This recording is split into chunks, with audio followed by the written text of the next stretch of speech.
Hey, this is Ariel, and you're listening to the Cyber PR Music Podcast, Dispatches for the New Music Business. I'm so excited. So this is Mental Health Month. It is the month of May.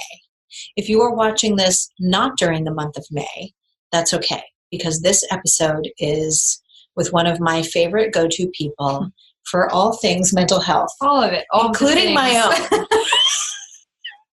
So this is the woman I call when I'm having a not great day, and a woman who has helped me through many funny moments. Yes. You got to laugh through it. You got to laugh through the pain. Indeed. So, ladies and gentlemen, Miss Suz Paulinski, the rock star advocate and host of the Musicpreneur Mindset podcast, the author of the fabulous Rockstar Life Planner, which is one of my favorite books that has ever been written for musicians trying to manage everything. And the reason why she is here is because her area of expertise is mindset. And if there's one thing that I've learned, if you don't have your mind right, you are not going to succeed. So please, I've said enough. Do introduce yourself and give them a little bit more. I can't beat that introduction. But yes, my name is Suzanne, whatever you'd like to call me. I started in the business a little over 15 years ago. Got my bachelor's at Drexel University in their music business program, and then later on went on for my master's in general psychology and thought I would leave the music business altogether, and then realized, wow, okay, this whole psychology thing, like artists should know about all of that stuff. And about almost 5 years ago, I started the Rockstar Advocate with a mission to help music professionals of all kind understand the key is to slow down and that you don't have to burn out to be successful. And I had my own journey with that for many, many years, learning the hard way and resisting everything else that the world tells us to be careful of. But I was like, this is the music industry. Rules don't apply. It's, it's its own beast. And you have to suffer for your art and for your success. And I've done more in 5 years than I've done in the last 10 or 12 years. So, this is my mission to help people understand that there's a better way to do things. There's a healthier way to do things. And so I thank the amazingly talented Ariel Hyatt for having me on to give me a platform to talk to you guys about this and about the importance of mental health because, we need to talk about it more. Yeah. So I've prepared questions. I'm usually an off-the-cuff kind of gal, but today, no, because I really wanted to get to the heart of things. Yeah. So I'd love to hear a little bit how your journey to getting your master's degree in psychology felt similar to, you did get your degree in music industry, but then you worked at a record label and you have deep music industry experience. Yeah. Similarities? Yeah, a little bit. I basically quit the music industry. It was 2011. I started in the industry in 2002, 2003, and I was like, I'm done. Like, I had mental breakdown after mental breakdown, and I was done with it. I'd worked at the major labels. I started 2 different companies with a former business partner, and they weren't going anywhere. And I was so upset, and I had a very sick parent at the time, and I was just so completely overwhelmed, and I didn't know what the hell I was going to do. I didn't want to book artists. I didn't want to manage them. I certainly wasn't performing. So, what's my role? I kind of lost my identity in the business. So I left and I said, well, a big passion of mine has always been, I've always wanted to help adolescents. I always felt that that's always a time where everything is, you're angsty and you don't really have an identity. And I was kind of feeling that way in my 20s. And so I thought I'd go be a social worker at a high school. So I went to Queens College, finished my master's in psychology, and I was interning at this high school, and I don't have the makeup to do that. I couldn't leave my work where it was. I brought everything home, cried even more than I cried in the music industry. And I thought, okay, you know what? The music industry doesn't look so bad. Stick with what you know, kid. Yeah. Okay. And it just made me realize, though, the work I was doing and the training I was getting was really helpful for clients that I had that, would pay me to do their social media, would pay me to do their marketing, plans, but then at 2 a.m. email me from tour and say, my boyfriend just broke up with me. I can't do my show tomorrow. Or I came home and my landlord just evicted me and I can't do this anymore. Or I just got screwed over by this manager, and I would be their therapist. And then I went, why don't I stop charging for the marketing plans and start charging for the 2 a.m. wake-up calls that I was getting to talk them through this stuff. And it's what I really enjoyed doing. And I felt it was more, I could add more value that way than I could with a marketing plan, because I didn't have a degree in marketing. I didn't really fully understand that world. So I felt that was more my calling. And Karina, who we both know, was one of my first clients in that vein, where, we talked through post-tour depression, and it's a real thing. And then I just kind of grew it from there. But yeah, getting that master's and getting that education, very similar to just, I know a lot of artists who just kind of lose their identity and they're like, why am I even doing this anymore? So that's kind of how that went.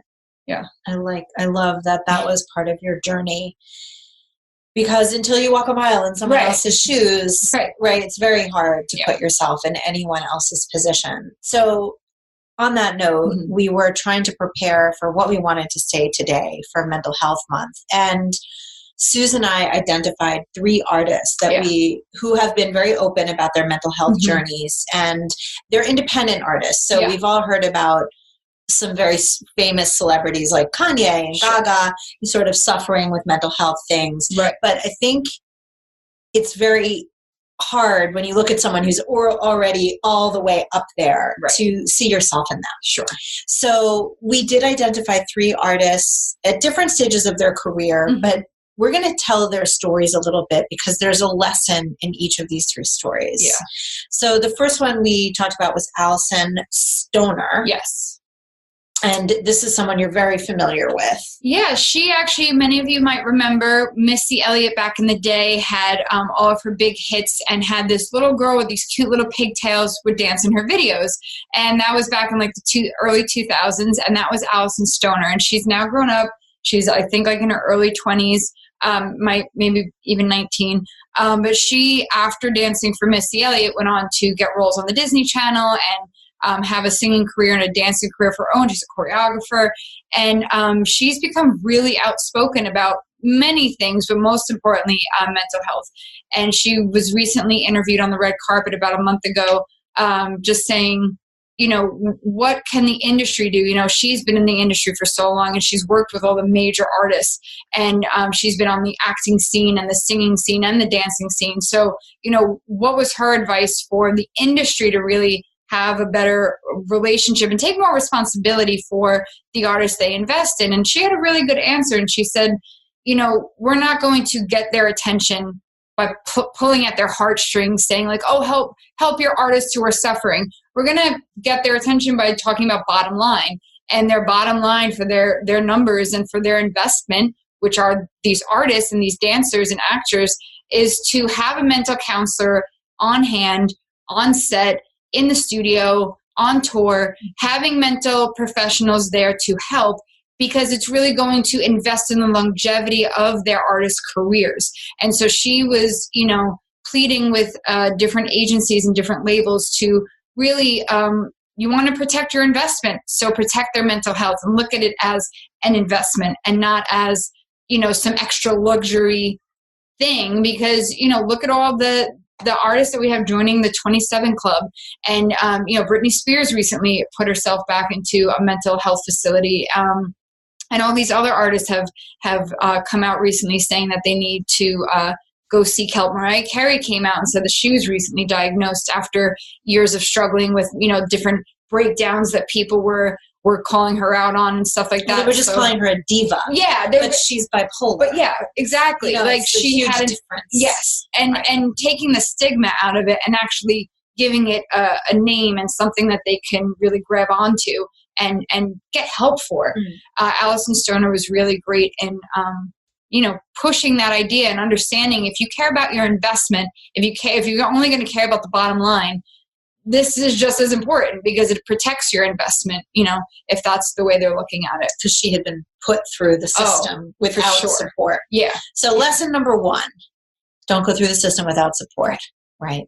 The second artist that I just discovered while preparing for my interview with Mike Werner, who wrote Work Hard, Playlist Hard, he had an artist from Holland, the Netherlands, on his podcast. And this artist really captured my attention.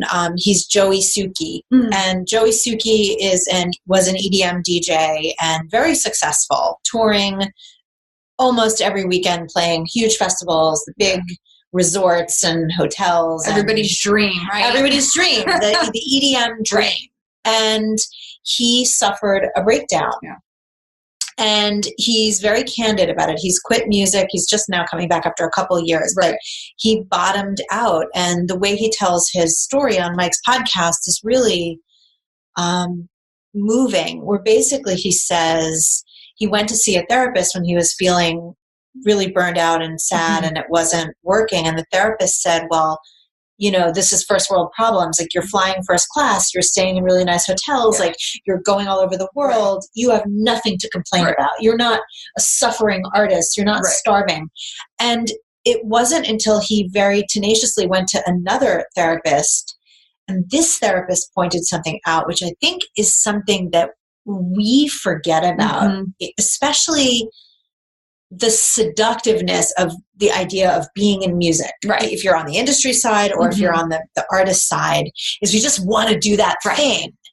But what this other therapist pointed out to Joey, and I'm paraphrasing, this is not exactly his journey, but the point is they started realizing that everything that he was doing, flying in planes, made him anxious. Right. Not being away from home was something he didn't enjoy. Right. Staying in hotels was something he didn't like. Staying up late, all the alcohol. These were not lifestyle choices that he would have made for himself. Right. And so every successful rung in the ladder made him feel more lonely and less in touch with like what he really wanted. Yeah. So it was really cool to listen to his journey. And I think, the lesson in this is, I don't want to say be careful what you ask for, because it's a bit too... But just understand what you're asking for. Right. Like, there are people that, I love to fly on planes. I love traveling. I don't love huge crowds, but, I love being on the road. It's fun for me. But, a lot of people, if that's not what it is, like you said, his career was like what so many of you would be like, oh my gosh, like I would kill for that. But if you don't fully understand what it is you're going after, for me, I had a mental breakdown when I was 20. I, graduated college early. I got my own office at a major label, and I was like, oh my gosh, like this is what, I was 12 years old when I first decided I wanted to be in the music industry. And at 20, I finally got there and I was ahead of schedule and I was so excited. And I cried every day before work, during my lunch break, while I was having dinner at home, when I got home at like 11 o'clock at night. I was miserable. And the panic that set in of, oh my God, I worked years with this as the goal. This is no longer what I want. What does that mean? It was, again, this identity crisis of like, what does that mean? And so if you can prepare yourself ahead of time to say, this is what I'm working towards, maybe I'll find out it's what I want, maybe I won't. But to go seek help like he did and say, okay, is this in line with what my values are? Because if you just say, well, that's everybody else's, definition of success, so that's what I should go after. Maybe your definition, if you look at what you value, make an impact on YouTube, or, write songs for other people, or just play your local area. You don't have to, there's no one legitimate way to be a music professional. So just understand what it is that you value and see, as he did, if it lines up or not, because maybe it doesn't, and that's okay. I think just giving ourselves permission to say it's okay. To know also, what feels good. Yeah. That was my big experience working at a record label. I was the only girl, not the only, but one of three. Exactly. And one of them was married to the head of the label. So 1.5 of three. And I was miserable. I didn't feel like I was being listened to.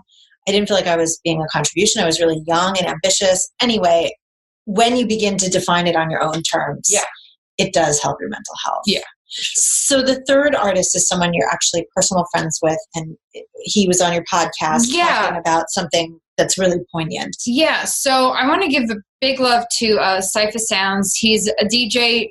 He's been a DJ for over 20 years here in New York City. He's the DJ for Jennifer Lopez and Dave Chappelle and so many others. And he's also a stand-up and improv comedian, and he's so incredibly talented. He's built his own lane in the comedy world, bringing hip-hop to comedy, the only one to do that first. And, he was gracious enough to be on my podcast last year, and he was so open about his journey with mental health and understanding that he had certain social anxieties that he went and got help for, and he realized, yeah, I can be in this music industry, I could be in this comedy world, and they're very similar industries, where I have to go out to these big clubs and I have to travel a lot. But he learned certain tools that he could use. And so, sometimes he said he'll travel and maybe get to that next city a day early and check out the area, check out the room he'll be working, understand not only as a professional how he could best work the room, but also for his own situation. Comfort level. Yeah, getting familiar with your space beforehand. And just knowing, I'm going to put a limit on it.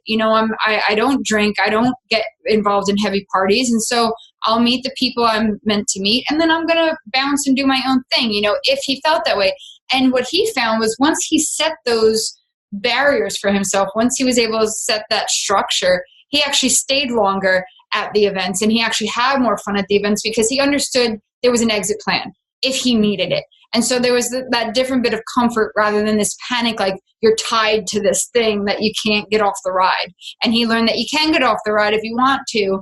And just having that structure there, that backup plan, enabled him to just enjoy the ride. So for him, it was about kind of understanding what was going to be happening, not being thrown into an unusual situation, not knowing what the room looked like, not knowing what was to be expected. Right. And that is probably calms all that anxiety. For sure. Yeah. So I guess the lesson there would be understanding yourself. Mm-hmm. If you're a easy off the cuff person, you wouldn't need to see what the room looks like. Right. But if you're not, that's a tool. Mm-hmm. It's a great tool. So understanding tools. Yeah. Cool. So how do you align your dreams with your mental health? I think all three of these scenarios kind of speak to having a little bit of 20/20 hindsight. Allison being so young and just kind of being thrown into it, and then you're in Disney, and then you're part of a real machine. Oh, yeah. Which we can see what happens with children of the product. I think Justin Timberlake's the only normal one. Is he even normal? Yeah, I know. But it seems normal. But yeah, I mean, his mom never left his side. That was, that was the game plan. And then we had Joey, who thought he wanted something and then realized it was not in alignment with his lifestyle, his what he wanted. And then we have Saifa, who understood a little bit earlier in the game, okay, I need tools here. Right.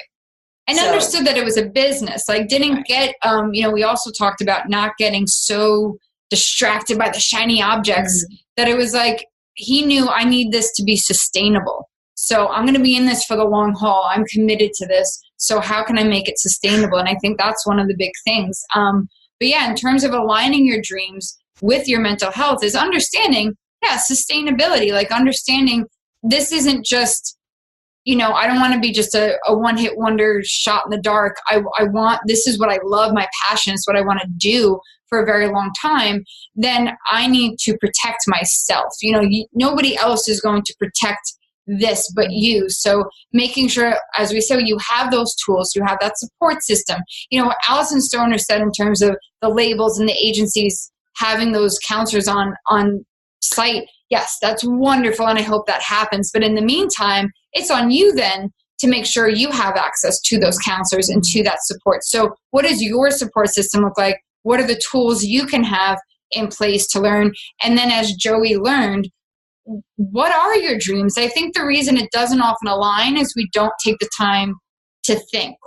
All I knew at the age of 12 was I'm not a performer, so I must want to be at a label. That's all I knew. So those were the choices in my head, performer or label.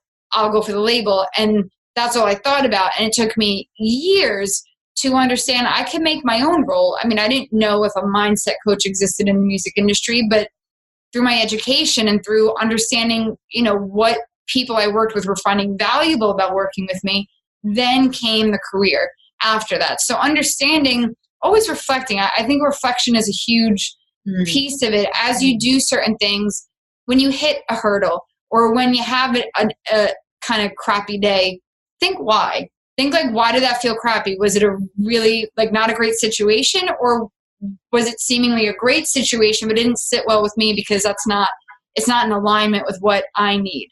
You know, if you go do a huge show and everyone's like, that was amazing, and you go home thinking, kind of, I mean, it should have been amazing, but not. Then think about why. What weren't you enjoying out of it? And then in doing that, if you get used to doing that each week or each month, checking back in with yourself, then you can be, I always say, reflective rather than reactive. Because if you just keep reacting to things, you're not in control. You're just reacting to everything outside that's coming at you rather than saying, no, I don't want that. I don't want that. I'm going to go here. So just taking some reflection time to really don't chase other people's dreams. Chase what matters to you. And if you don't know what matters to you, you're probably chasing somebody else's dream. Right. Yeah. So what's the most evident mindset shift that artists need to understand? I think it's, again, the sustainability, the long term. I see a lot of artists just worrying about their next release, which, yes, I mean, you should be in the present and you should be, Ariel is like the mecca when it comes to knowing what you need for a release. Go to this one. She is just amazing with breaking down how you can actually release stuff and be successful. And that stuff is so important, but understand how that release fits into what your goal is ultimately. Because if you look at it from, what do you always say, like the 3,000 foot, perspective, if you look at it up there, then you understand, oh, on this tour, maybe I shouldn't go out every single night and drink my face off, because I need to be able to handle other pieces of business during the day before the show. I need to manage my social media. I need to send my fans newsletters, or I need to, work on getting more press during the day before a show. So I can't just drink all day, sleep all day, and then do a show. Like, that's not going to be very effective for the longer, after that tour is done. That's not going to be very proactive and productive. So I think just shifting from, oh, here's what I want to do right now, to like, how does that fit in my longer term plan? Yeah. All right. Final question. Yeah. What is your takeaway advice for an artist who hasn't focused on their mental health and they know there's an inkling that they might need to do so? So for me, it's just about that initial release. For years growing up, people would say to me, I had my own struggles growing up, and people would mention therapy, and I said, I'm fine. Like, I'm a smart person. I can figure this stuff out on my own. And I bottled it and I bottled it and I bottled it. I never got it out anywhere until my first little breakdown in my 20s. And I think the most important thing is find an outlet. Find somebody to talk to. It doesn't have to be a therapist right away if that's not your thing. It could be a best friend, a parent, a significant other, your pet, or it could be a journal. If songwriting is therapeutic to you, that's great, but mindset, don't write from, oh, I got to write a hit song, because that's all that, just write, just get it out, and then look at it, read it, say, well, what is this telling me? What am I struggling with? And just try to purge and get that out, rather than sit on it and say, I can handle this, I can handle this, because then it will erupt at some point. Yeah. Keep the conversation going. Yeah. So to keep the conversation going, where can we find you online, Suz? Come talk to me about this stuff. I want to know what's on your mind. You can find me at every channel, Rockstar Advo, and you can find me every week on my podcast, the Musicpreneur Mindset Podcast, where we talk about this mindset stuff every week.